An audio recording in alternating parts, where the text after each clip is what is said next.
How to prevent feeling like roommates. Sex. I mean, Okay, elaborate. intimacy. I don't care who says it's not a cornerstone of a relationship, but it is. It's like, I want to feel intimate with you as much as possible. The key to long-standing relationships is the sexual side of things. So making sure that you're prioritizing that. You got to be intimate, period. I was just in the shower, just like contemplating life as you do.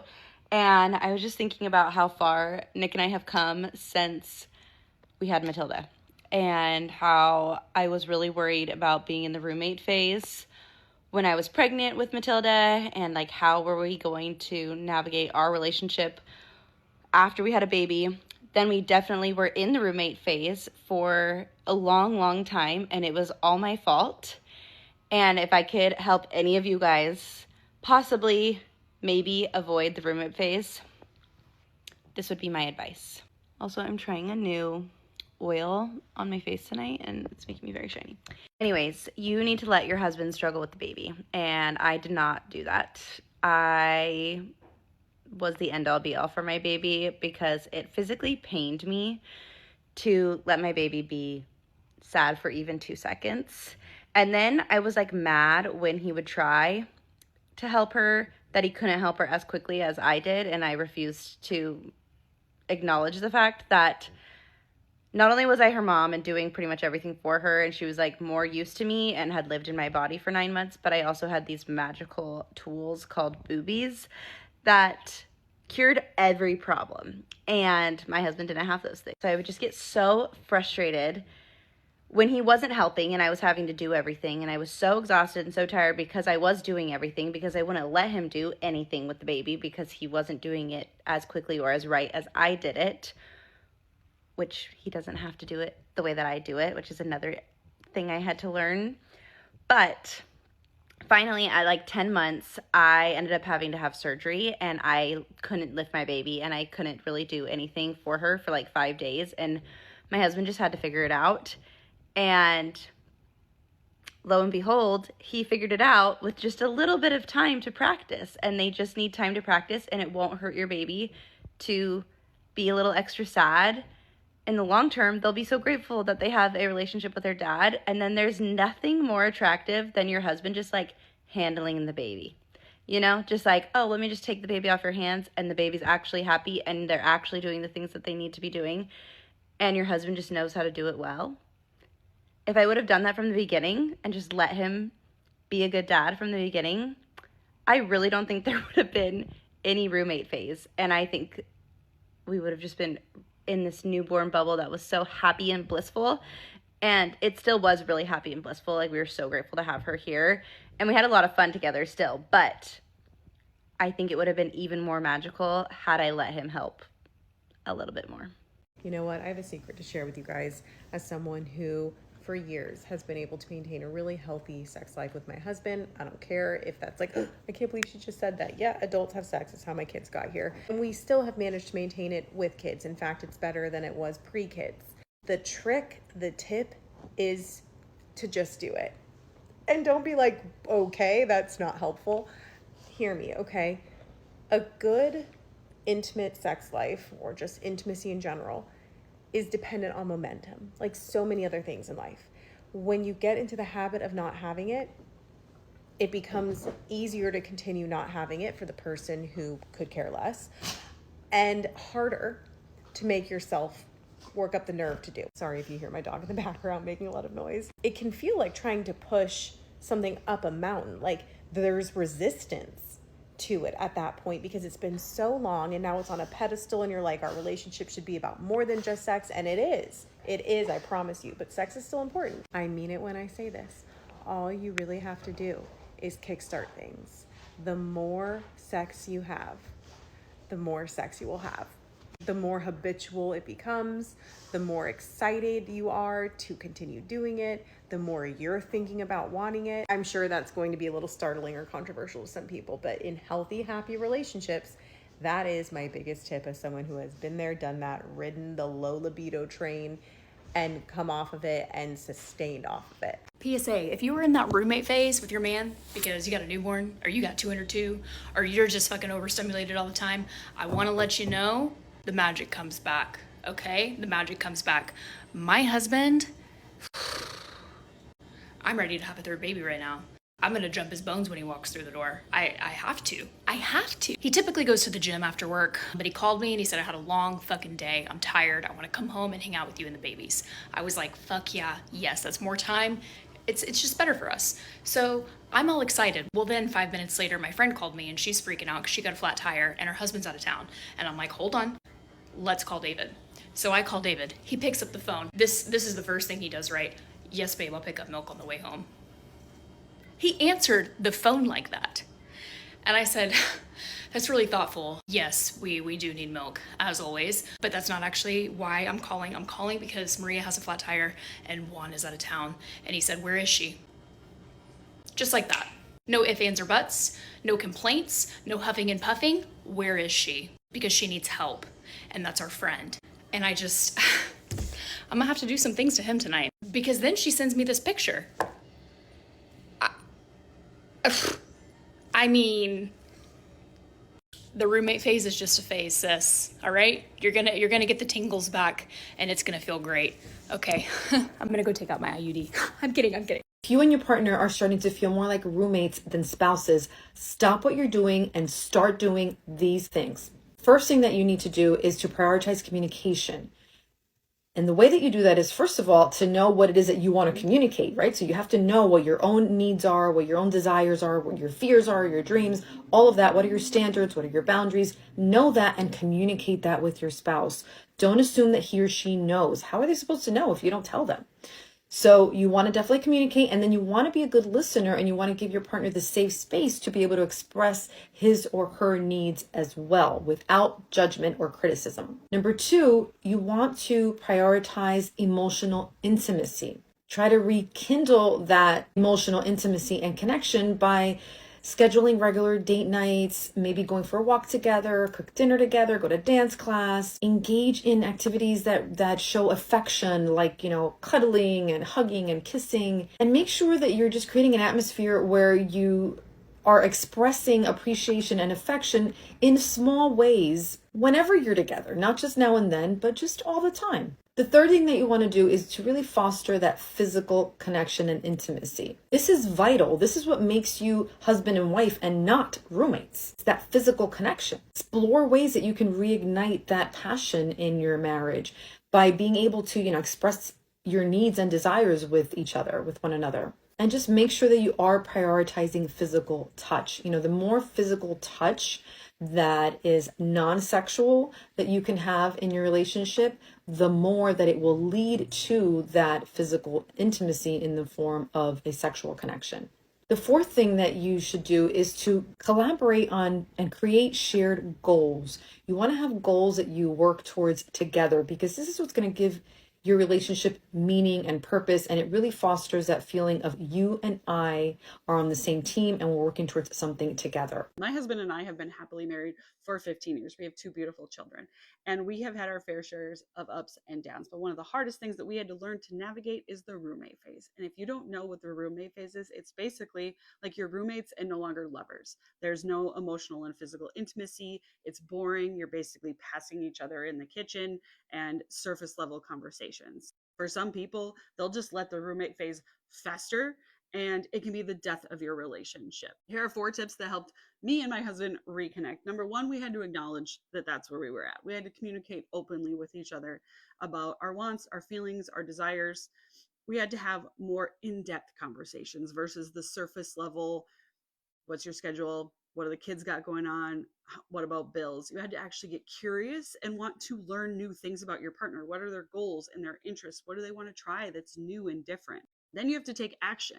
So you need to set quality time together. For some, that is a weekly date night. For others, that's something at home that they do. Maybe it's a game night or some smexual activities that they do or try, like king and queen worship. If you're not sure what that is, visit My Thing and My Thing and download my relationship roundtable guide. Number 3, we had to prioritize physical intimacy and non-sexual touch too. So kissing, hugging, holding hands, actually connecting with each other physically. Flirt with each other. Send each other spicy messages or spicy pictures. Joke with each other. Laughter is such a powerful thing for relationships. Set goals together. What are your goals for your relationship? Maybe that's taking a vacation. Maybe that's professional goals or personal goals. Even setting goals that aren't necessarily related to your relationship can help strengthen your bond because you're working towards something together. The roommate phase does not need to be the death of your relationship, but you need to take action. Do you know how much time you actually spend talking to your partner? There was a study done in Los Angeles with young professional couples showing that in the span of a week, couples only talk to each other for 35 minutes. And what's worse is that in those conversations, it was more so about house chores and chores surrounding the kids and that sort of stuff rather than deep, meaningful conversations. Number one thing I see people talking about when it comes to moving in with their significant others is how easy it is to get stuck in that roommate phase. My boyfriend and I are 20 and 21 years old, and we've been living together for a little over a year, and this is what we do to make sure we don't get stuck in that. Every single Sunday, without fail, we spend morning to night together. It might seem super obvious to you, but a lot of couples forget that just scheduling time is so important. This is our favorite part of the week because no matter how stressful the week was, we get to unwind on Sundays with each other. If you guys couldn't tell, this is what we did today. Okay, my husband and I went through the roommate phase after we had my son, and I officially think we're out of it. It's been 2 years. I would have loved to hear this. It will end if you want it to. I know how annoying that must sound because it would have annoyed me when it was happening. It's an absolutely common thing that happens, and it is not definitive of what your relationship is going to look like into the future. And when I say if you want it to, I mean both parties involved in the relationship. One of the most common things that actually get DM'd to me, I was so lonely postpartum and now I'm going through a divorce. That is so real. There's a specific kind of loneliness that is called lack of support that a lot of times means that this person is not the one that you are going to walk the rest of your journey with, and they don't deserve to walk it with you. Even though I didn't love that we were like roommates for a period of time, that was necessary for a certain amount of time. As you evolve through the journey, you start to understand how things grow and change. And now looking back, I can understand there were a few pivotal points where we needed to redefine our roles. Just being honest with ourselves about what we want as individuals. And then the second part of that is the other person being able to show up for you in that way. My relationship went through so many ups and downs. All of the non-romantic things that nobody talks about. Yes, we were so amazed at the fact that we became parents and we both loved this child so much. But where did that leave our relationship in all of that? When I was 4 months postpartum and I was about to start doing baby-led weaning with my son, I remember looking at him being like, I actually don't have the bandwidth. We're just going to do purees because that's going to be easier. And he was like, no, I think it's important. You think it's important. I'm going to take this on. Every week he showed up. Every week he made meals. He bought a label maker. He did all the things. And it was kind of the first time where I realized that he could get out of his box. He could take the lead on something. And he was willing to show up for me in a way that I normally was the one showing up for our family. Didn't just like magically get easier after that, but I think it was a good first step of me seeing the willingness in him and then also even the willingness in me. I find it really hard sometimes to accept help. One of my toxic traits is that I will be on fire, running around, literally burning alive, and people will be standing around me with buckets of water, and I'm like, why isn't anybody helping me? We love a self-aware queen, but honestly, toxic. And I'm really working on it. And it made me realize how much I was dimming my husband's light by doing that. He felt like he could never help. Think about it. When someone's trying to help, but all the time they're being cut off and told like, no, not that way, do it this way, do it that way. You like completely burst their confidence, you know? The reason why I feel like now our relationship is better than ever is because we both had a willingness to change, evolve, and then adapt ourselves to what the other one needs while also trying to stay true to ourselves as individuals. From us evolving what the relationship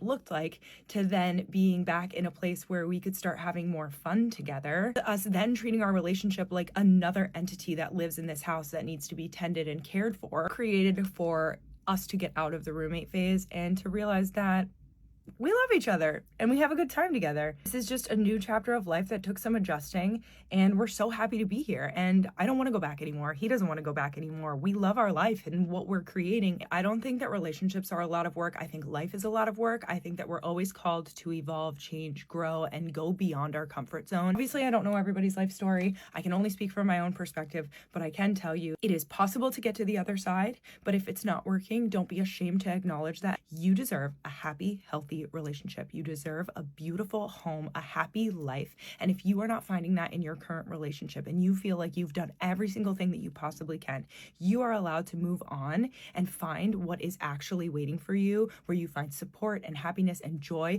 because that is the life that you deserve to live. That's all I'm gonna say. So just a side note, thank you so much for being so supportive and loving and encouraging to me. Like, I genuinely love to come on here and share and find community and belonging and people who are like-minded. So thank you for always encouraging me. It means more than you would ever know. And I just hope you have an amazing day. Bye. The roommate phase is actually really easy to get into because it's a natural part of the bonding cycle. First, we get together with passion and chemicals raging through our brains because we're meant to mate and then find somebody else. Once we connect for a long period of time, our brain actually switches something and we start to think of that person as a relatable family member, not necessarily a passionate partner. To the men who feel like they are in a roommate situation in their long-term relationship or marriage, listen up, this one's for you. I got a DM from a guy who said he's always sacrificed himself and gone into a fawn response. We'll call that people pleasing just to simplify this, just to make her happy. And then he was saying, like, but at what point am I going to be considered in this? Like, if I keep sacrificing all these things that I want and that I need just to make her happy, where do I fall into this? At any point, like, at what point does it like switch over to me, or that she starts considering me? But here's the look at reality. That keep her happy at all costs conditioning, that's not love. It's loving, but it's not love. That's survival mode. That's your nervous system that is equating you performing to earn love or to earn your needs being met. And oftentimes in these situations, what I find is that men will come to their partner with their needs and their wants, and sometimes their partner perceives that as an attack. And they shut down, or they fight, or they punish you for having needs and wants by giving you the silent treatment or stonewalling or whatever you want to call it. And so you just decide it's better not to experience that. I'll just pretend like I don't have any needs. And that's just how we'll live our life. But sacrificing yourself just to keep the relationship together, just to keep the peace, that's why you feel like a roommate. That's why you feel like a ghost in your own home who nobody pays attention to and nobody cares about and nobody considers. Love without boundaries isn't love. It's codependency. It's another big fancy word. Let me break it down for you. Codependency is believing that you're responsible for somebody else's nervous system, for their emotions, for their happiness, for their own sense of self-worth. And if you had any power over that, don't you think you'd make her feel all orgasmic and happy and lit up on life all the fucking time? Yeah, you probably would, but you can't. So if you can't make her happy, you can't make her sad or ignored, right? Like, your actions, sure, should align with your values of how you see the relationship. However, you are not responsible for her happiness. You are not responsible for her feelings of self-worth.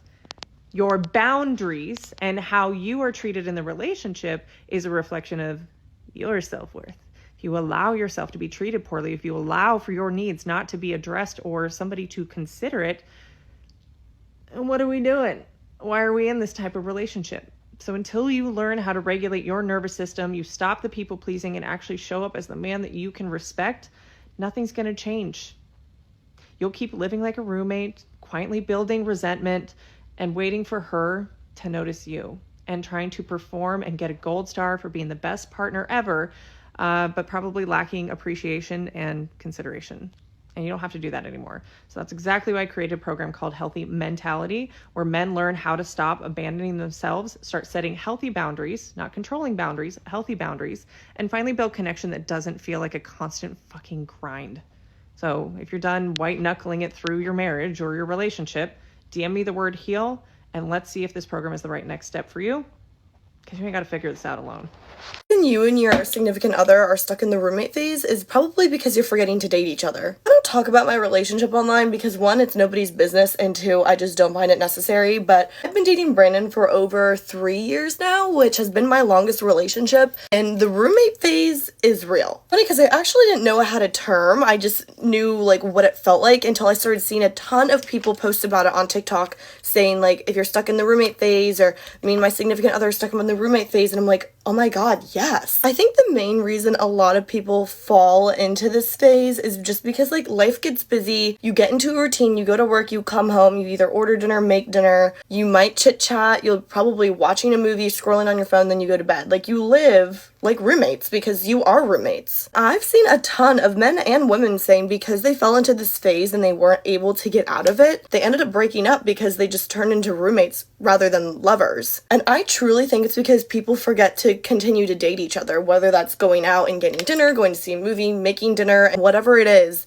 We stop dating. Really, I feel like when you're in long-term relationships, people also just stop trying. Not to say that was me and Brandon, but just in general, a lot of people stop trying as hard as they did when they were trying to get you or when you first started dating. You're in that honeymoon phase because you get comfortable, you have a routine. Why would you stray from that routine? And that's also why people say love is not a feeling, it's a choice. Because once you're out of that honeymoon phase and the butterflies aren't there all the time, you love that person, but it just doesn't feel the same. So you have to wake up every day and choose to love them. Otherwise, why are you dating them? Because when you move in with somebody, you become roommates. If it looks like a cat and meows like a cat, it's a cat. You live together, you're roommates. So what makes you different than just regular roommates? And when I say dating, I don't mean anything crazy. You guys could literally, oh, my light just went out. You could literally go on a walk. You can make dinner together. You could literally anything. Personally, for me and Brandon, we started playing pickleball, so that's kind of fun. We did that self-portrait painting trend that was all over TikTok. That was really fun. Just small little things, nothing that has to be crazy expensive. And doing this has kind of also reminded us why we started dating in the first place. I feel like it's so easy to lose sight of that. Like once you're a couple years in, like yeah, it's easy to say, oh, he's cute, he makes me laugh, he's nice, but like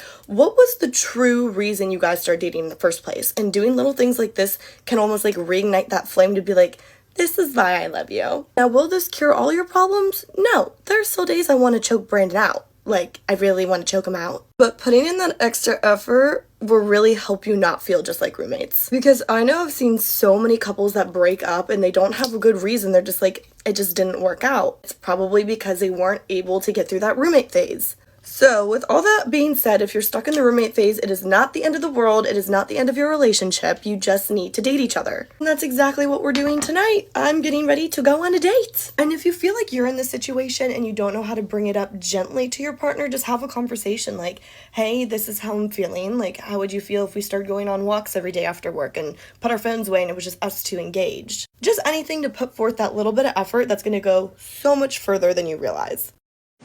I'm curious how many people have roommates. And I'm not talking about people that are single that have a roommate. I'm talking about people that are married and that marriage has become a roommate situation.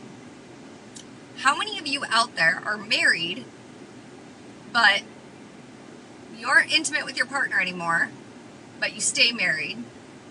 You may not even be friends with them anymore, and you're not intimate. So it's like a true roommate situation. It's not even like we're best friends that don't hook up.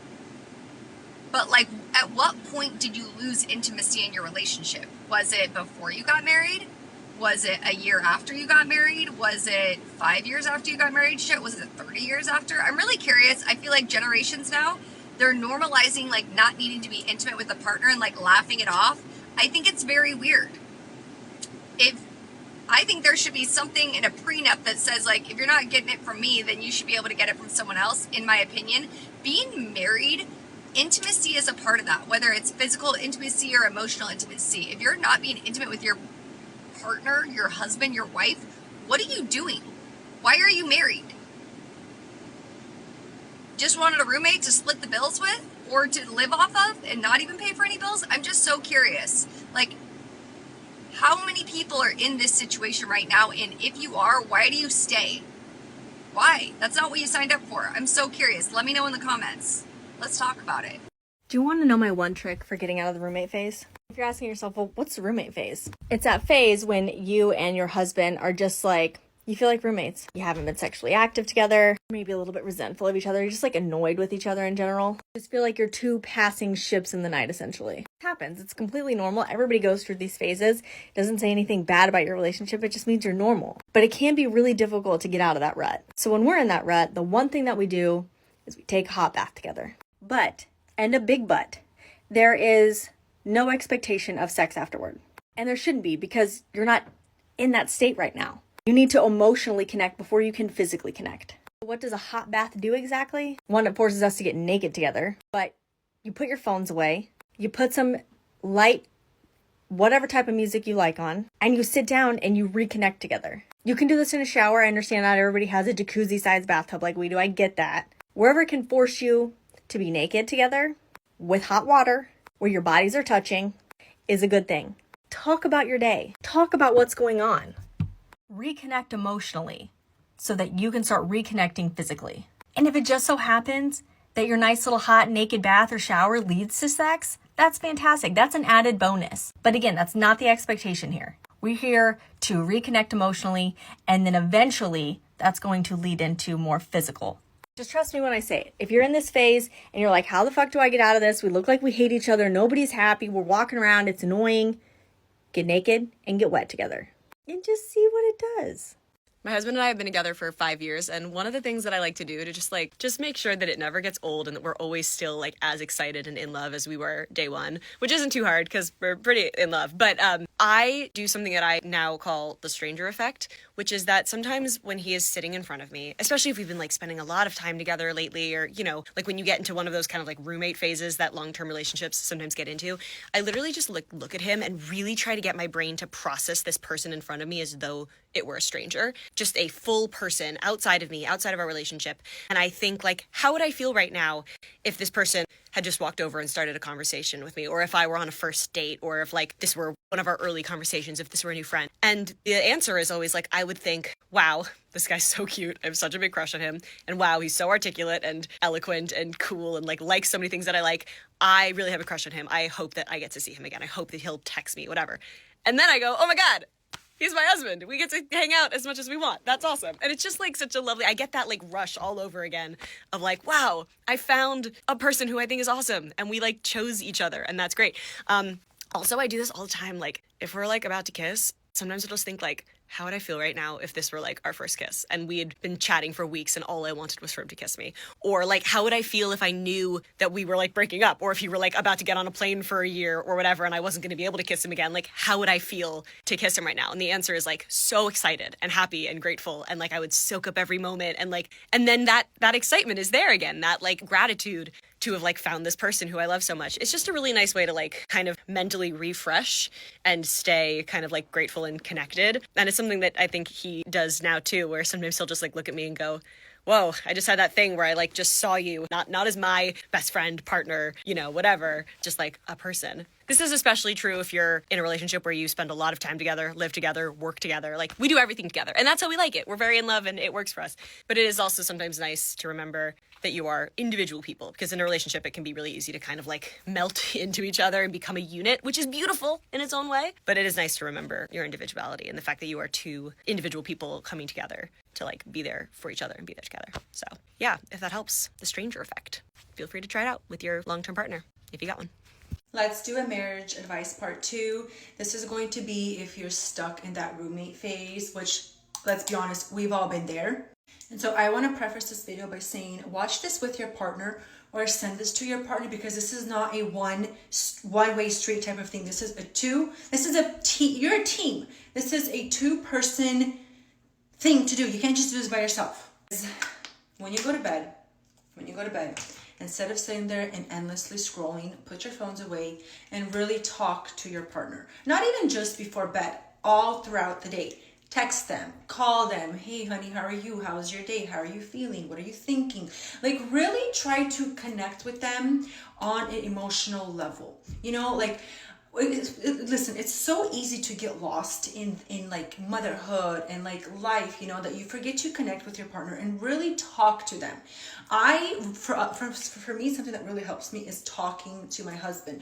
Really ask him how's his day. He asks about my day. He asks about things, you know, that are bugging me. I ask the things that bug him, and like just really have that alone time without any devices, without any distractions. And you don't even need a date night for this to happen. Just on a day-to-day basis, talk with your partner, connect with them. Because when you feel emotionally connected with your partner, then it makes you want to spend more time with them. It makes you want to, you know, make love together. And all those things really is just, I feel like it's all rooted in how connected you are with your partner.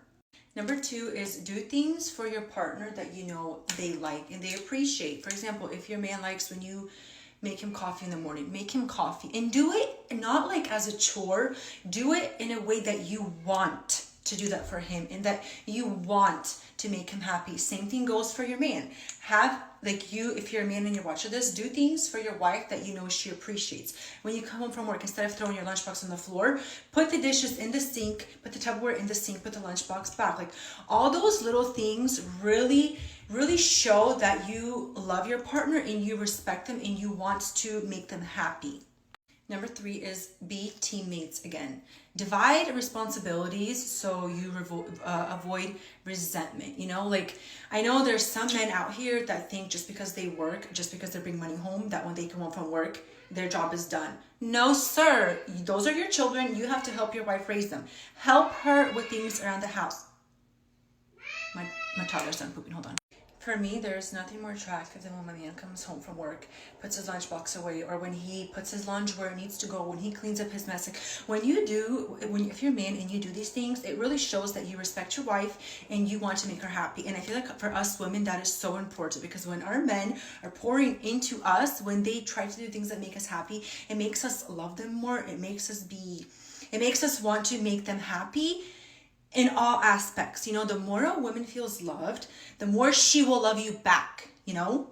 Okay, this one is something me and my husband don't practice that much, just because we have 3 kids. It's annoying to find a sitter, you know, whatever. But like, going on date nights, I feel like is so, not even just like date night, just, I mean, yeah, date night is great, but like, spend time with him. For example, if he's like fixing something on the car outside, go hang out with him.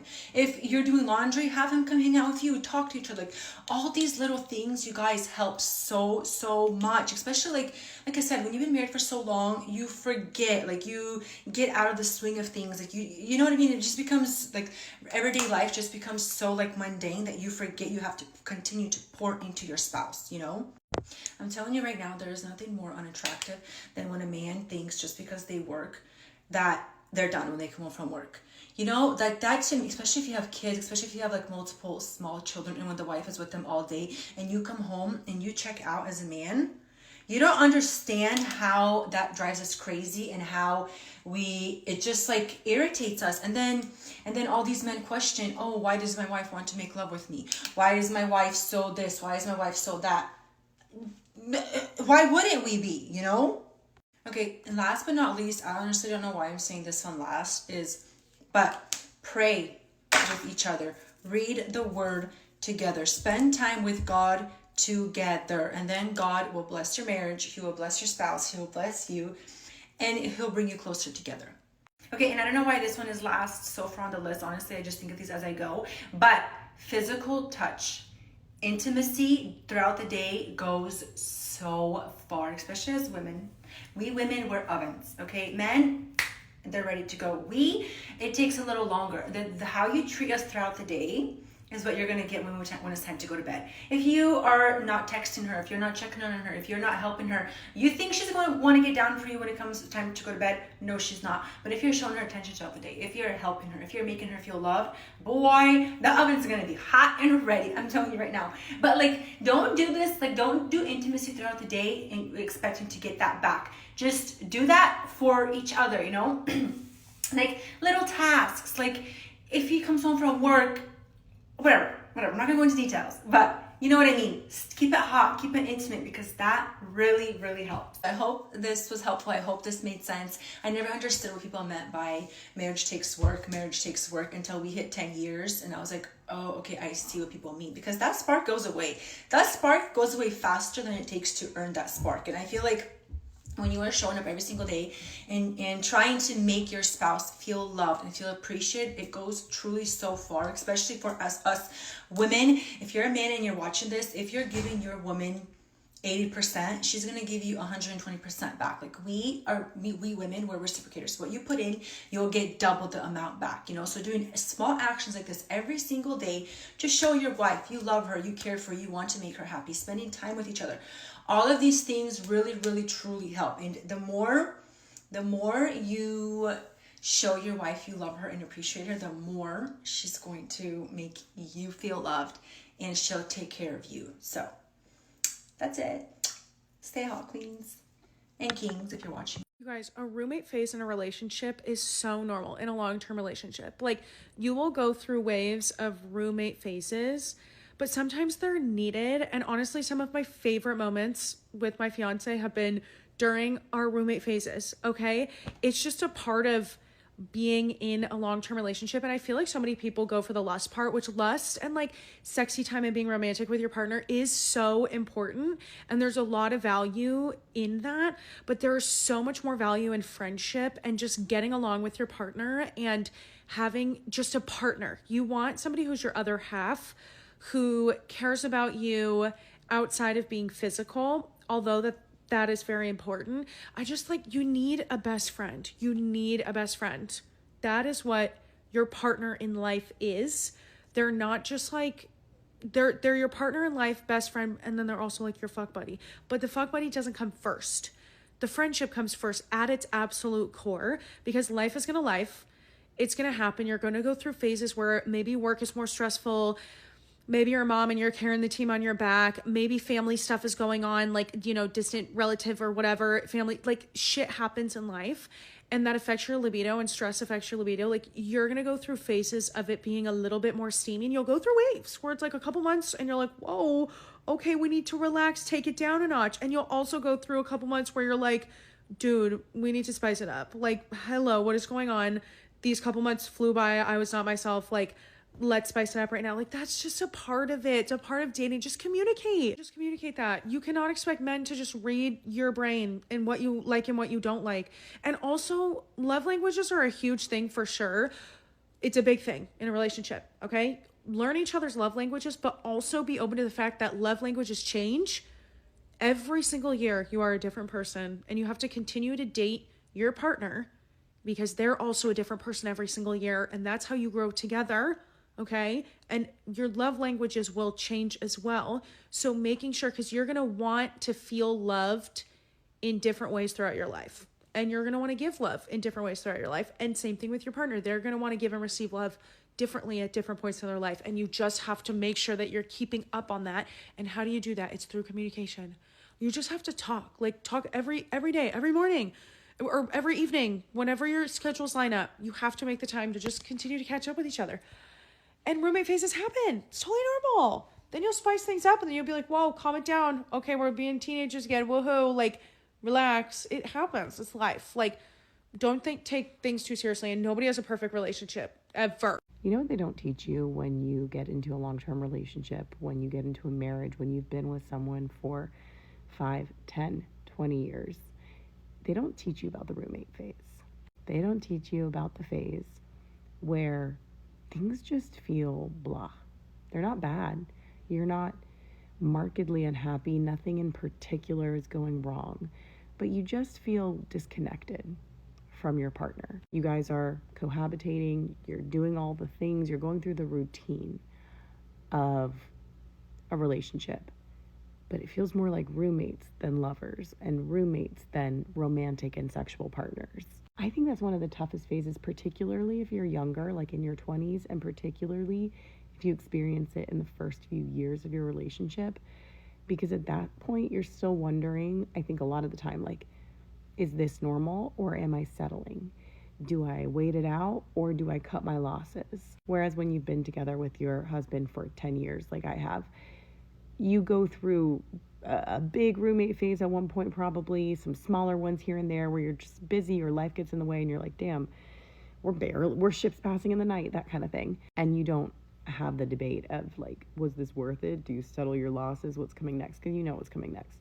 That's your person. That's your partner for life. But if you get into this roommate phase, my biggest piece of advice is to recognize it.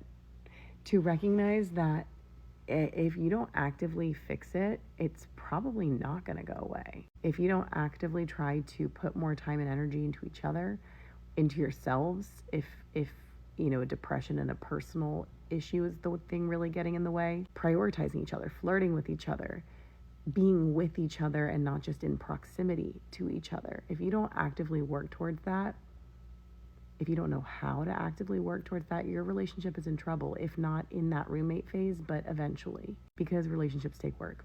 It takes work to maintain a connection and intimacy and grow together and not grow apart. But that roommate phase, very normal, very common, and nobody really warns you until you're in it and they're like, oh yeah, I've been there. Well, why didn't you tell me? Why didn't you prepare me? I'm preparing you. Well, relationships are not ending nowadays because everyone is a narcissist. The real reason why so many relationships are failing nowadays is because y'all are in loveless, sexless relationships, and a relationship without sex is just a friendship. Women will go months, years, not having sex with their boyfriend or their husband or their significant other, and then turn around and wonder why he goes out and cheats. Or he goes out and finds something like alcoholism or gambling or something that makes him feel good. When are women going to learn that you ruined the connection with your boyfriend or your husband when you consistently told him no when he tried to connect with you through intimacy? Men need that for validation. Men need that for attention. Men want to feel loved, needed, respected, and how he feels needed and respected is through intimacy.